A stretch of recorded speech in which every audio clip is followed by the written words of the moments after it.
Imagine करो तुम अपना नॉर्मल दिन जी रहे हो, सब कुछ ठीक चल रहा है, फिर अचानक एक एहसास होता है। हार्ट एक सेकंड के लिए रुक सा जाता है और तुम सोचते हो ये मोमेंट तो मेरे साथ पहले ही हो चुका है। अगला 5-10 सेकंड इतना जाना पहचाना लगने लगता है कि तुम्हें पहले से ही पता था कि आगे क्या होने वाला है। जैसे टाइम लूप चल रहा हो, जैसे रियलिटी रिपीट हो रही हो। इसी फीलिंग को कहते हैं डेजा वू।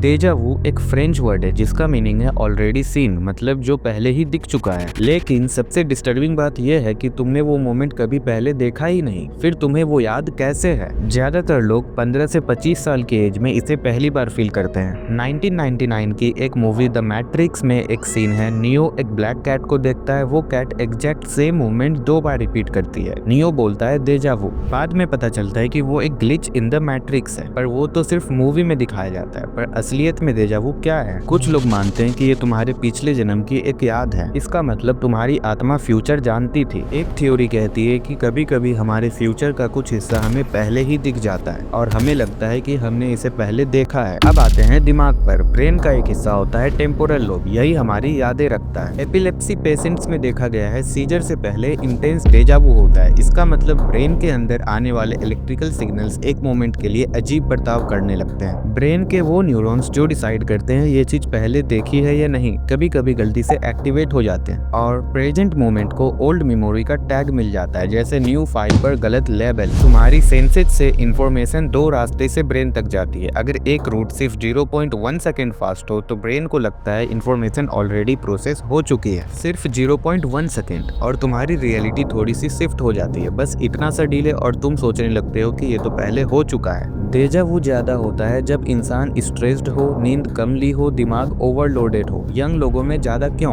क्योंकि उनका ब्रेन ज्यादा एक्टिव और फ्लेक्सिबल होता है। एज के साथ पैटर्न स्टेबल हो जाते हैं, ग्लिचेस कम हो जाती है। इसीलिए नेक्स्ट टाइम जब डेजा वू हो, ऑब्जर्व करना, क्या तुम टायर्ड थे, क्या मोमेंट इमोशनल था, क्या स्ट्रेस चल रहा था। समझना, रियलिटी कोई कंटिन्यूअस रिकॉर्डिंग नहीं है, वो लाइव प्रोसेसिंग है और कभी कभी सिस्टम लैग करता है। तो अब क्वेश्चन ये नहीं है कि डेजा वू क्या है, क्वेश्चन ये है अगर तुम्हारा दिमाग ही रियलिटी क्रिएट कर रहा है तो तुम जिस दुनिया में जी रहे हो वो कितनी रियल है।